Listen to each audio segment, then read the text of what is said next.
Hello పిలకలు అన్న బంగారు మొలకలు. రోజు మా ఇంట్లో స్పెషల్ వచ్చేసి రాగి సంగటి అండ్ మటన్ కర్రీ. మా వారు నిన్నటి నుంచి అడుగుతున్నారు, సరే చేస్తానని చెప్పేసరికి మార్నింగే మార్కెట్కి వెళ్ళి 1 కిలో మటన్ అయితే తీసుకొచ్చారు. రాగి సంగటిలోకి మటన్ కర్రీ అయితే చాలా బాగుంటుంది, అందరు చాలా ఇష్టపడతారు. మా వాడు మటన్ అనేసరికి మటన్ మటన్ చికెన్ చికెన్ అని పాట కూడా పాడేసాడు. రాగి సంగటిలోకి మటన్ అయితే షార్వా టైప్ అయితే చేస్తున్నాను. ముందుగా మటన్ ని బాగా శుభ్రం చేసుకోవాలి.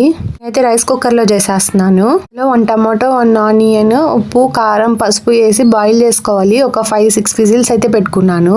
బాయిల్ అయిన తర్వాత బాండలు పెట్టుకొని అందులో కొద్దిగా ఆయిల్ వేసుకొని ఒక చిన్నపాటి ఆనియన్ ముక్కని కట్ చేసుకొని బాగా దోరగా వేయించుకోవాలి. అందులోనే మసాలన్నీ వేసేసాను. మసాలాలన్నీ పచ్చివాసన పోయేంత వరకు దోరగా వేయించుకోవాలి. ఆ మిశ్రమాన్ని మటన్ కర్రీలో ట్రాన్స్ఫర్ చేసుకొని ఉడికించుకోవడమే. ఎంతో ఈజీ అయినా టేస్టీ అయినా మటన్ కర్రీ అయితే రెడీ అయిపోయింది.